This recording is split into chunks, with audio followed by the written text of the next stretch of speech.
Mabuti po ba ang Panginoon? Amen. God is good All the time. and all the time. God is good. Amen. Amen. So, once again, good morning. Oh, parang antok pa, no? Good morning! Good morning. So, ngayon po sa umaga ito, sa araw na ito, mga kapatid sa Panginoon, ay ang gusto kong ibahagi ay matatagpuan minsan pa sa Joel chapter 2 verse 25. No, siguro yung iba marahil hindi pa lang na tunghayan itong aklat na ito, no, ni Propeta Joel, no. So sabi po rito sa wikang Tagalog, kaya niyo po aking minsan pang basahin, ibabalik ko ang lahat ng nawala sa inyo, ng pinsalain, ng katakot-takot na bala ang inyong mga pananim. Ako ang nagpadala ng hukbong ito laban sa inyo. At sa oras ito, mga kapatid sa Panginoon, ang gusto kong ibahagi ay pinamagatang may basa po.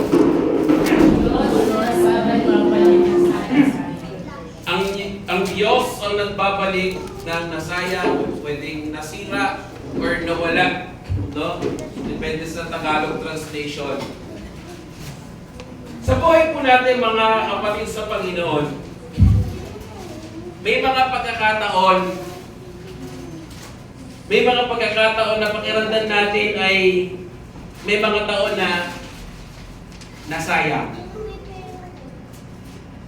Mga panahong na puno ng sakit, panahong puno ng pagkakamali at pagkawala.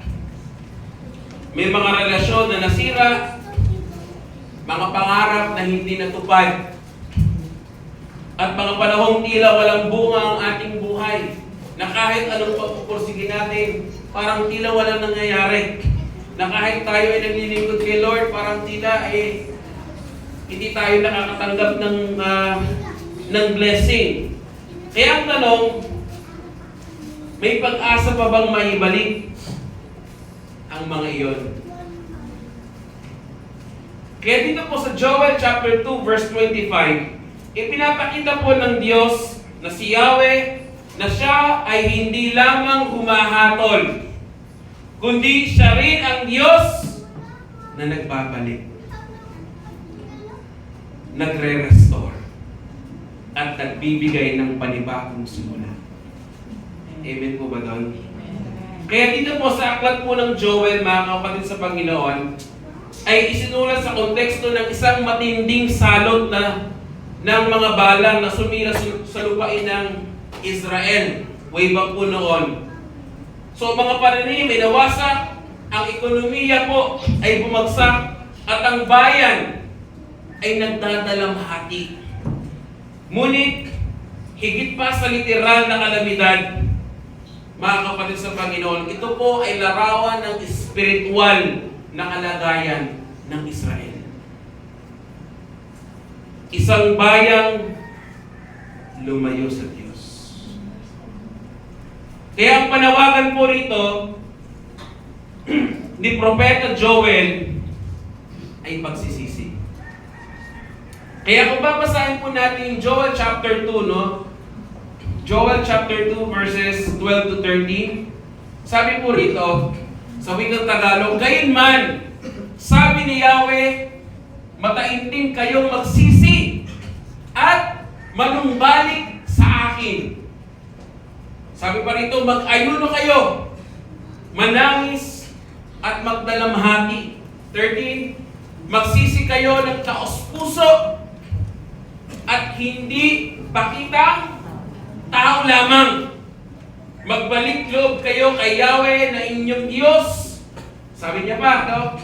Siya'y mahabagin at mapagmahal. Hindi madaling magalit at wagas ang pag-ibig. Laging handang magpatawad at hindi magparusa at hindi nagpaparusa sa nagsisisi. At dito po makita rin natin mga kapatid sa Panginoon, ang pangako ng Diyos na malinaw na sinasabi rito ay pagpapanumbalik. Kaya po rito sa Joel chapter 2 verse 25 ay hindi hiwalay na pangako, kundi bunga ng pagbabalik loob sa Diyos. Pero bago tayo magpatuloy doon sa pinakamensahe ng Panginoon, ang question, ano ba yung situation dito? Ano ba yung problema dito? Sa next slide natin. The core problem is this, mga kapatid. Ang ugat ng problema ay hindi lang po pagkawala ng ani, kundi pagkawala ng relasyon sa Diyos.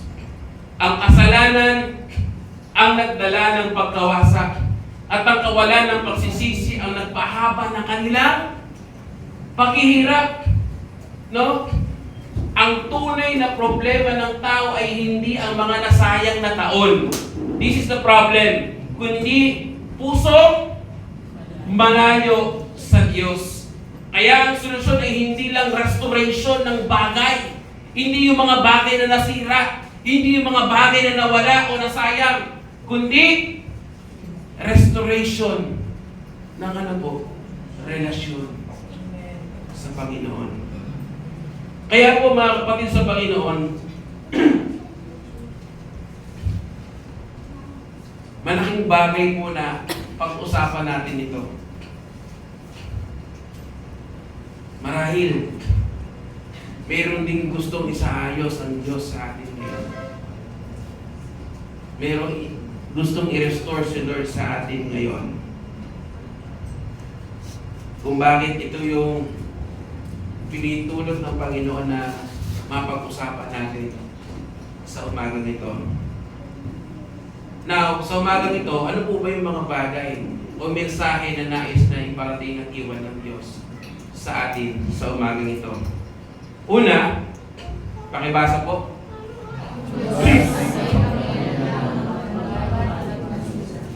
Ang Diyos ang may kapangyarihan na magpanumbalik ng nasira. Amen po ba doon? So, ang talata po, kung papansinin po natin, ang talata o yung verse na pinag-uusapan natin ngayon ay nagsimula sa salitang aking ibabalik.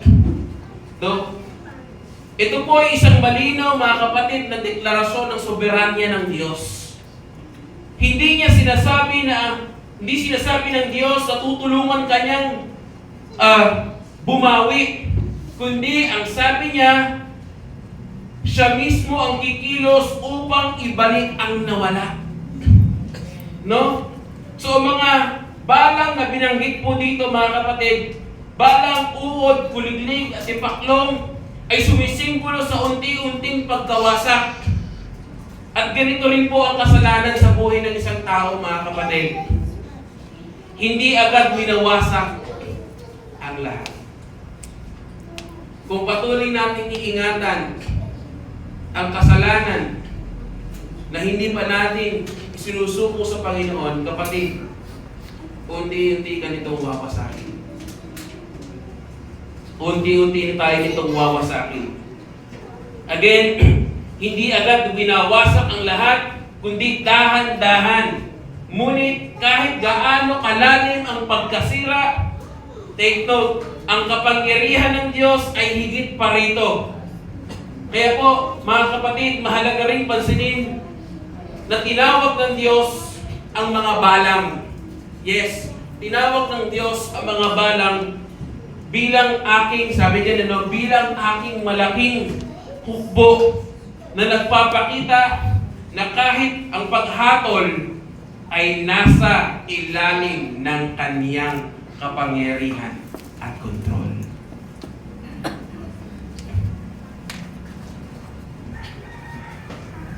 Ibig sabihin, mga kapatid sa Panginoon, no,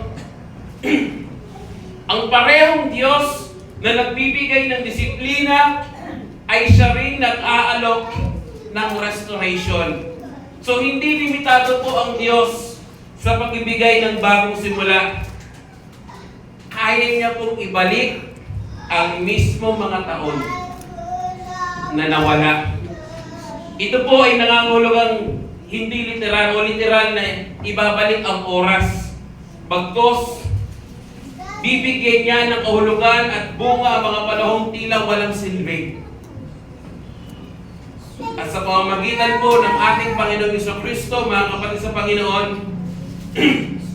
ang ating nakaraan ay hindi na hadlang, kundi patotoo sa biyaya ng Diyos. At ang krus, ang pinakamalinaw na patunay na ang Diyos ay kayang gawin ng katagumpayan. Ang tagumpay sa kabila ng kasalanan. Tagumpay na tila parang pagkatalo. Kaya ang restoration ay hindi lang po, mga kapatid, external, kundi ito po rin ay internal. Pagbabago po ng puso. Sa huli, ang Diyos ay hindi lamang po nag-aayos ng sitwasyon, mga kapatid sa Panginoon, kundi binabago ang buong direksyon ng buhay ng bawat isa sa atin. Sino po ritong gustong baguhin ng Lord ang direksyon ng kanyang buhay tungo sa nais niya? Diba? Sa lahat ng direksyon, ang direksyon ng Diyos ang pinaka mabuti sa lahat. Amen? Kaya dapat inigiling natin yan sa tuwing umaga na tayo po ay babangon, di ba? Na kapag pagbangon mo sa umaga, mananalangin ka, no? Sino po nakakapag-pray ng ganito? Lord, today, hayaan niyo po na ako po ay malaya na sumunod sa nais mo. I-direct mo yung buhay ko ngayon. Gamitin mo bilang channel of blessing, pagpapala ngayon sa araw na ito. No? Huwag po panay supplication. Kaya kailangan inihiling natin lagi yung gabay at tulong ng Banal na Espiritu sa buhay natin sapagkat siya ang ang tutulong gagawin sa atin sa direksyon na nais ng Diyos. Isipin na lang din po natin, mga kapatid, ng isang larawan. Larawan na ng isang, for example, isang family picture na matagal mo nang iniingatan, pero dahil sa kalamidad, for example, ng baha o sunog, ito po ay napunit, nadumihan at halos hindi na makilala sa mata ng mga tao.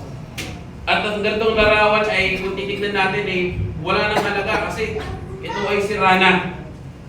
Pwede na siyang itapon. Pero salamat, no, dahil sa technology at dahil din sa mga artists, no, kaya nang i-restore ang lumang larawan. So hindi lang nila inaayos ang punit, nililinis pa nila ito, pinapalinaw, at minsan ay mas gumaganda pa kaysa sa dating original na itsura nito. Mga kapatid sa Panginoon, ganito po ang ginagawa ng Diyos. Ganito ang ginagawa ng Diyos sa buhay natin.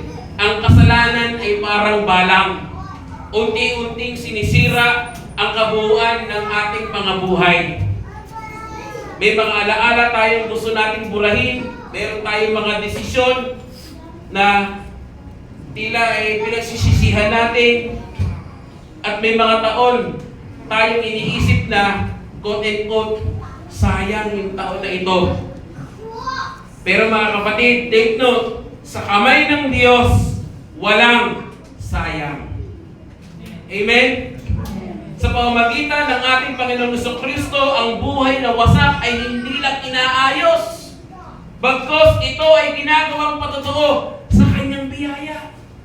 No? At ang krus ng ating Panginoong Jesucristo, mga kapatid sa Panginoon, ang pinakamalalim na larawan nito. Ang lugar ng pinakamalaking pagkawasak ay naging lugar ng pinakadakilang pagtubos. Kanino? Sa atin. At ang kamatayan na tila katapusan ay naging daan ng buhay. Kaya kung ang Diyos ay kayang gawin kaligtasan ang krus, kaya rin niyang gawin makabuluhan ang iyong nakalipas o nakaraan. Kaya tandaan po natin, mga kapatid sa Panginoon, sa next time po atihan, ang Diyos ay hindi limitado ng iyong nakaraan. Siya ay ay may kapangyarihang ibalik at tubusin ang nasayang. Papuri sa ating Panginoon. Kaya mga kapatid sa Panginoon, ang katotohanan ito ay makikita rin po natin sa Roma 8:28. Ano po sabi dyan? Pakibasa po.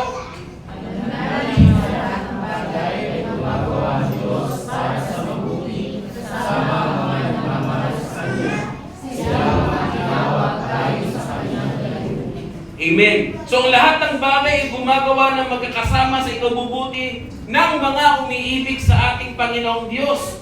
So ipinapakita po nito na kahit ang masasamang karanasan ay kayang gamitin ng Diyos para sa mabuti. Kaya sa Diyos walang sayang, walang tapon sa Panginoon. Ano po kung sabi sa Efeso chapter 1? Pakibasa po.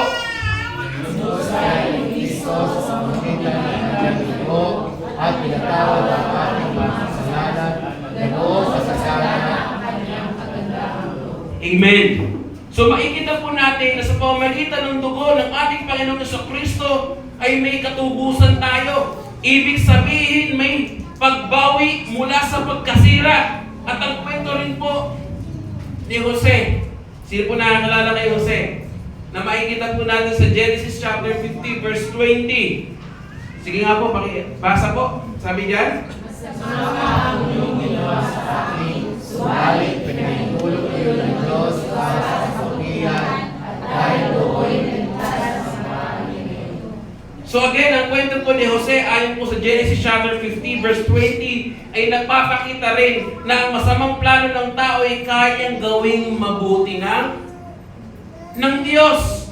So sa pamamagitan po ng cross ng ating Panginoon sa Kristo, mga kapatid sa Panginoon, ang kasalanan na sanhi ng pagkawasak ay napagtagumpayan.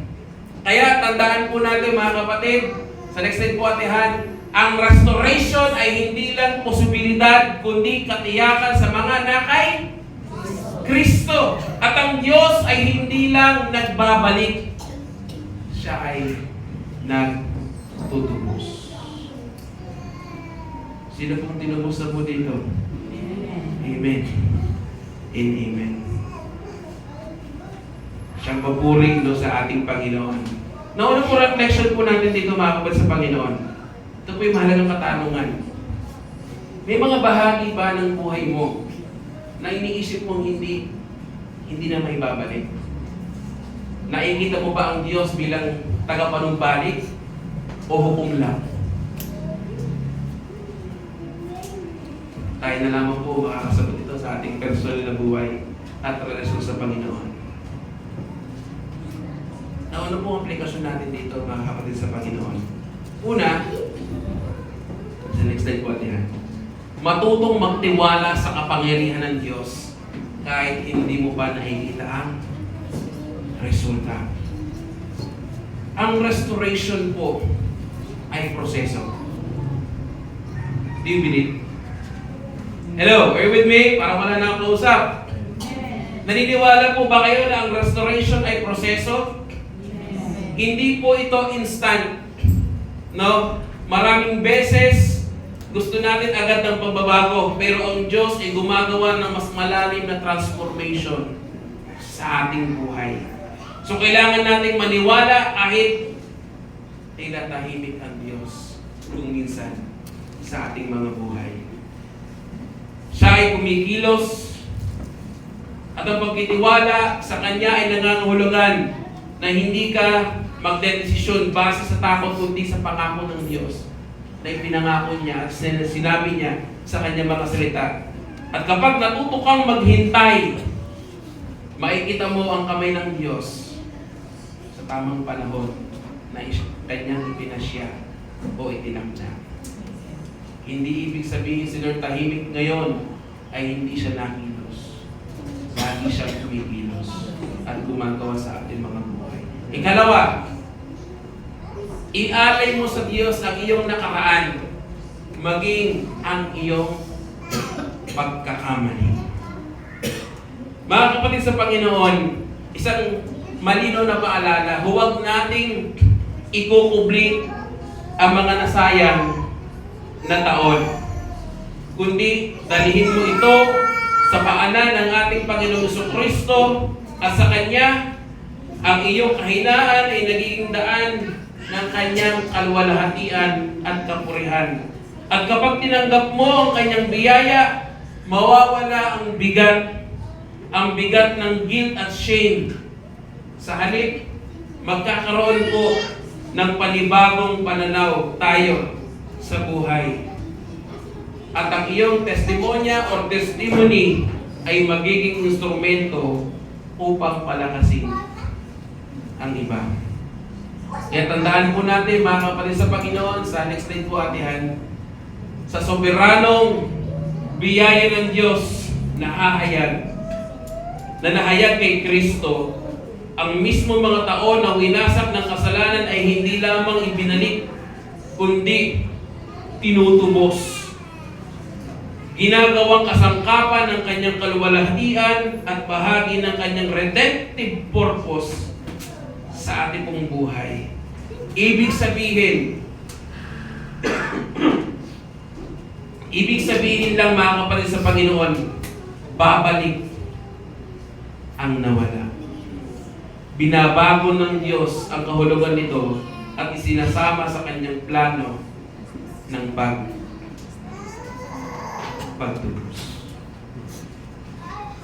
Kaya mga kapatid, isang malinaw na paalala, kung sa atin may mga panahon na nasayang at tila parang nawala, nasira, o kung ano pa mang issue, no? Sa Lord, una sa lahat, walang panahon na sayang sa Panginoon. Walang panahong sira para sa Panginoon.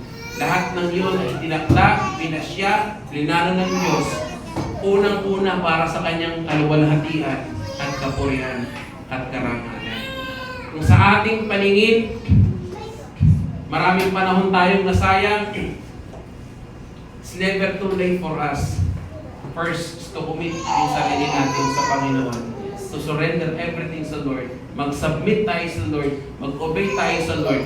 At yung mga tila sa ating kaisipan na nasira, big amen. Sapagkat sabi ng Panginoon, kaya niyang i-restore ang lahat. Amen? Amen. Kung ang kasalanan nga ay milakasan niya sa pamamagitan ng kanyang bugtong na anak, yung bang mga bagay na maliit lang sa kanya, walang imposible sa Panginoon. Ikalawa po, mga kapatid, dito na po ako magtatapos. Parang ang masaya yung iba, bis ata ni Pastor ha. No. Baka maaga po ata kami makakauwi ha. Don't you worry kasi meron pa buong mamaya yung sa youth camp na discuss natin. So, kaya stay put din yung mga parents. No? Ikalawa po, ang restoration ng Diyos ay nakaugat sa pagsisisi at relasyon sa Kanya. So dito po, makita po natin mga kapatid sa Panginoon, ang Joel chapter 2 verse 25 ay bahagi po ng mas malaking panawagan. Panawagan ng ano? Panawagan ng pagsisisi. Kaya again, sa Joel chapter 2 verse 12 to 13 na binasa natin, no? Sinabi ng Diyos, magbalik loob kayo sa akin ng buong puso. Ibig sabihin po, malinaw mga kapatid sa Panginoon, ang restoration ay hindi po hiwalay sa repentance. Hello? Uulitin ko po na ang restoration ay hindi po hiwalay sa repentance. Sapagkat napaka-imposible na mapangyari sa iyo ang restoration na kung ikaw mismo ay hindi po handang talikuran yung mga bagay na dapat mong talikuran. So hindi maaaring hingin ng pagpapala ng Diyos habang patuloy na lumalakad tayo sa kasalanan. Malinaw po yun.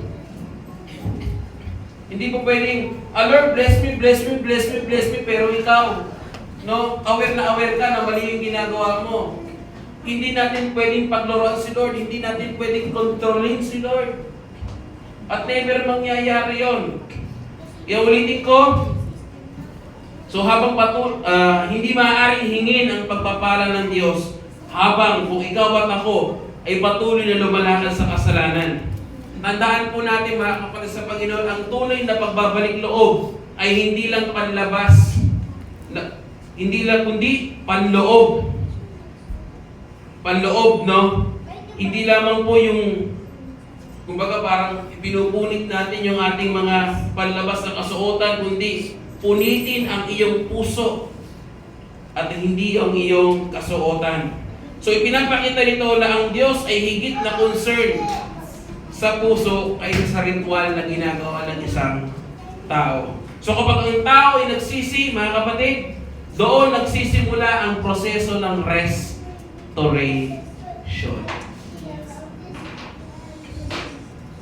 Kaya kung gusto natin na tayo ay restore ng Lord, anong kailangan mong gawin? Magsisi tayo. Talikuran natin yung mga dapat natin talikuran. At dapat buong puso, wholeheartedly, sincero tayo sa ating gagawin. Sapagkat again, tulad po na sinabi ko kanina, hindi natin maloloko si Lord. Never mangyayari. Kaya kung gusto again natin ang restoration, pagsisihan natin ang ating mga kasalanan. Kung papansinin po natin sa Bagong Tipan, mga kapatid, o sa New Testament, makikita natin na si Kristo Jesus na ating Panginoon ang katuparan ng panawagang ito. Siya ang nagbubukas o nagbukas ng daan upang tayo ay makabalik sa Ama. Ang dugo ng ating Panginoon Jesucristo ang naglinis ng ating mga kasalanan. Kaya nagiging posible ang restoration sa atin. Hindi po natin kayang ibalik ang ating sarili o sariling buhay. Kailangan natin ng biyaya ng Diyos. At ang relasyon sa Diyos, mga kapatid, sa Panginoon, ang sentro ng tunay na restoration. Yung ating relasyon. So kapag naibalik ang relasyon sa Panginoon, susunod ang lahat ng aspeto ng buhay. Kaya po dito sa Joel chapter 2 verse 25 ay hindi lang pangako ng blessing, kundi pangako po ng reconciled relationship. Sa huli, ang pinakamahalagang ibinabalik ng Diyos ay ano po? Ang ating ugnayan sa Kanya. Isipin na lang din po natin ito, mga kapatid. Sino pong nakakaalam ng story ng The Prodigal Son? Alam niyo po yun, yung story? No? Ang alibughang anak na umalis sa bahay po ng kanyang ama. Diba, dinala niya ang kanyang yaman, yung mana, yung ginana niya, ginastos niya sa lahat, sa walang kabuluhan, no? At to make the long story short, nauwi ito sa kahirapan. Dumating po sa punto ng kanyang pong buhay na siya po ay kumain ng pagkain ng baboy. Yung titignan si Pastor, ha? Iba po yun. Huwag iba po yun, ha? Okay. Napatawa lang ako kasi parang inaantok na yung iba. No? So again, dumating po siya sa punto na siya po ay kumain ng pagkain ng baboy. Isang larawan ng subdulang kahihiyan at pagkawasak. Pero ang turning point ng kanyang buhay ay hindi nang dumating ang tulong, kundi nang siya ay natauhan. Natauhan siya sa kanyang ginawa. Nagkaroon siya ng realization. At nagpasya bumalik sa kanyang father o sa kanyang ama. So habang siya po ay papalapit sa kanyang ama, anong ginawa ng father? Sinalubong siya, di ba? Sinalubong siya ng kanyang ama, niyakap at pinatawad. At ibinalik ang kanyang dignidad bilang anak. So hindi lang siya pinakain, siya ay pinunumbalik sa pinaka magandang pagpapanumbalik. Ano yun? Relasyon. Yung relasyon ng ama at ng anak. At ganito po ang restoration ng Diyos, mga kapatid sa Panginoon. Hindi ito nagsisimula sa pagbabago ng sitwasyon, kundi sa pagbabago ng direksyon nito. Sa pagbabago ng direksyon ng puso mo. ng puso ng bawat isa sa atin. Maraming tao ang gusto ng pagpapala ng Diyos. But sadly, ayaw talikuran ng kasalanan. Tama po ba? Ngunit ang tunay na buhay ay matatagpuan lamang sa pagbabalik sa Ama, sa pamamagitan ni Kristo Jesus, na ating Panginoon at tagapagligtas. Kaya sa krus, mga kapatid sa Panginoon, binuksan ng ating Panginoong Jesus ang daan para tayo ay makabalik. No? Kaya ang tanong ay, hindi handa bang magpatawad ang Diyos? Ang tamang tanong ay, handa ka bang bumalik? Ang Diyos ay kayang magpatawad. The real question is, and the vital question is, handa ka bang bumalik sa Panginoon? Sapagkat ang restoration ay naghihintay sa dulo ng pag-sisisi. Tandaan po natin ito, mga kapatid sa Panginoon. Sa next slide po, Ate Han. Ang tunay na restoration, mga kapatid, ay nagsisimula sa pusong nagsisisi at bumabalik kay Kristo. Kaya kanina ko pa sinasabi yan, kung walang tunay na pagsisisi sa ating buhay, it is impossible for us na maranasan yung restoration na sinasabi ng Lord. Kundi tayo handang talikuran yung mga bagay na dapat nating talikuran. Tulad po ng sinabi sa ikalawang kronika, ano po ba sabi dyan? Pakibasa po, mga kapatid. Muli ko ang bayan ko na nagtatalay ng aking karangalan ay magpapakumbaba na laging nananapin ako at talikuran ng kanyang kasamaan. Pakinggan ko sila mula sa langit at tatawarin ko sila sa kanilang kasalanan. Ang talikuran sa kasalanan. Di ba may kanta nito? Sige nga po, pakiawik. Hear now, Father, hear now. Si ba kumanta na? Yung Pilipina yan, kumanta yan, di ba? Jamie ba yun? Oo. Kalimutan ko na yung verse eh. Ang naalala ko lang yung chorus. Yun. And pray. No? No? Mamaya, pakakakantayin po natin si Sister Wayne. Hindi niyo ba, yung iba, alam niyo po, kumanta yan minsan dito si Sister Wayne. Gusto niyo po bang marinig minsan pa? Sister Wayne. Amen. Wala ka ng picture. Na-shock sila. Anyway, tuloy tayo. So dito po sa ikalawang kronika, chapter 7, verse 14, malinaw po yung prinsipyo o yung principle, mga kapatid. Kung ang bayan ng Diyos ay magpakumbaba, manalangin at talikuran at tatalikod sa kasamaan, siya ay magpapagaling sa lupain. Amen?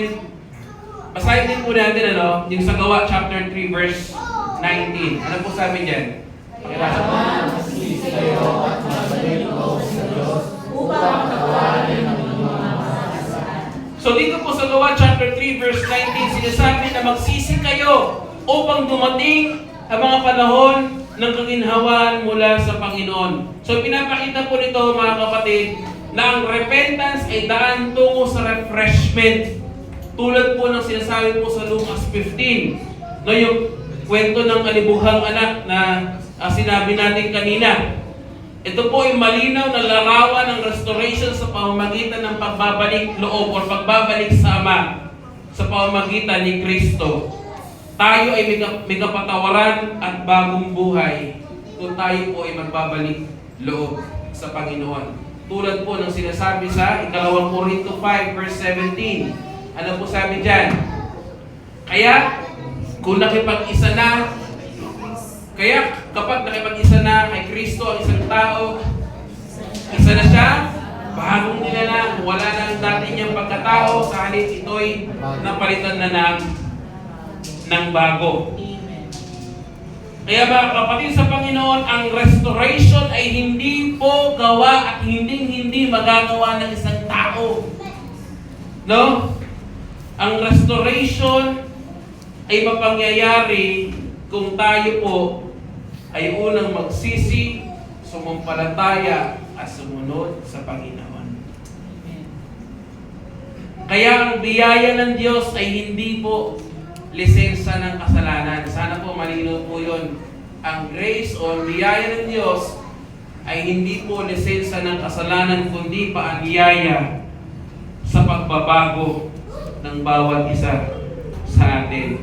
Now, ano po reflection po natin dito mga kapatid sa Panginoon? Sa next slide po atihan. May tunay po ba? May tunay bang pagsisisi sa puso mo o gusto mo lang ang pagpapala ng Diyos? Handa ka bang iwan ang kasalanan upang maranasan ang kanyang restoration? Hoping and praying mga kapatid na kung meron man, naway handa tayong iwan at talikuran ng kasalanan upang maranasan natin yung restoration ng ating Panginoon. Now, ano po yung application nito sa atin mga kapatid before I end this message? Una, magsagawa ng tunay na pagsusuri sa sarili. Huwag mong takasan ang katotohanan ng iyong kalagayan. Mga kapatid, isang paalala po sa atin na dapat po ay kumarap tayo sa Diyos ng may pagpapakumbaba at puno ng katapatan sa Kanya. Sapagkat ang tunay na repentance ay may kasamang pagbabago ng direksyon. Hindi po sapat ang pagsisisi ng walang pagtalikod sa kasalanan. Kaya mga kapatid, sa bawat araw ng ating buhay, naway piliin natin na lumakad sa kabanalan ng Diyos at doon mararanasan natin ang unti-unting pagbabago o restoration ng Diyos sa ating buhay. Ikalawa, palalimin ang iyong relasyon kay Kristo. No? Ang restoration ay hindi po one-time event, mga kapatid, kundi tuloy-tuloy na proseso ng pakikipaglakad sa Diyos. Kaya mga kapatid, ang panawagan sa atin ng ating Panginoon ay patuloy tayo maglaan ng oras saan? Una sa pananalangin, sa salita ng Diyos, sapagkat sa pamamagitan po nito mga kapatid sa Panginoon, mas makikilala natin ang puso ng Diyos. So habang lumalalim tayo sa relasyon sa ating Panginoon, mas nakikita natin ang kanyang gawa sa ating pong buhay. At ang tunay na kayamanan ay hindi po na ibabalik. Ang tunay na kayamanan ay hindi po na ibabalik ng bagay, kundi ang presensya ng Diyos mismo. Kaya mga kapatid sa Panginoon, tandaan po natin sa slide atihan, ang tunay na restoration ay hindi po simpleng pagbawi ng nawala, kundi ang muling pagsasaayos ng puso sa ilalim ng paghahari ng ating Panginoon. Isang gawa ng biyaya na tinanggap sa pamamagitan ng tunay na pagsisisi at tunay na pananampalataya kay Kristo Jesus na ating Panginoon. Ibig sabihin, mga kapatid sa Panginoon, ang sentro ng restoration ay hindi bagay. Uulitin ko po, ang sentro ng restoration ay hindi po bagay, kundi relasyon. Ang puso na muling mapasailalim sa ating Panginoong Jesucristo. Eh mga kapatid, bilang pagtatapos, ang Joel chapter 2 verse 25 ay isang makapangyarihang paalala na ang Diyos ay hindi natatapos sa ating pagkasira. Sa halip, doon siya nagsisimula ng kanyang gawain ng pagbabalik at pagtubos. Sa pamamagitan ng ating Panginoong Jesucristo, ang ating nakaraan ay hindi na hadlang, kundi bahagi ng kanyang kwento ng biyaya sa ating buhay. Kaya, ang panawagan ng Diyos sa atin sa umagang ito, mga kapatid, lumapit tayo sa Kanya nang merong tunay na pananampalataya at pagsisisi at tatamuhin natin ng tunay na pagbabago o restoration ng ating Panginoon. Tayo po'y manalangin. Lord, salamat po, Panginoon, sa oras pagkakataon nito. Sa iyong mga salita na ibahagi, tulungan mo po kami, o Banal na Espiritu, kung paano po namin ito na may apply sa aming pang-araw-araw na buhay paglilingkod. Salamat sa pagpapaalala, Lord, na walang mga nasirang panahon o bagay na hindi mo kayang hilumin o ipanumbalik o higit pa rito ang iyong ibigay, Panginoon. Tunay, Lord, na pinapakita mo lang na walang imposible sa iyo, Panginoon. Lord, salamat po. Kung may mga nakikita ka man po sa aming buhay, Lord, na mga kasalanan na hindi pa po namin na isusuko sa iyo, tulungan mo po kami na lahat ng ito ay may tunay na maisuko, maisurrender namin sa iyo, Lord. At Lord, we pray, ano man yung bahagi sa buhay namin na kailangan ng restoration, tulungan po kami, Panginoon. Na kung saan, Lord, sa aming patuloy na paglilingkod at pamumuhay, kami maging saan ng pagbabago at pagpapala sa karamihan. Lord, once again, bless your word. Bless each and every one of us, Lord. It is a channel of blessing, a good vessel sa lahat. Salamat po.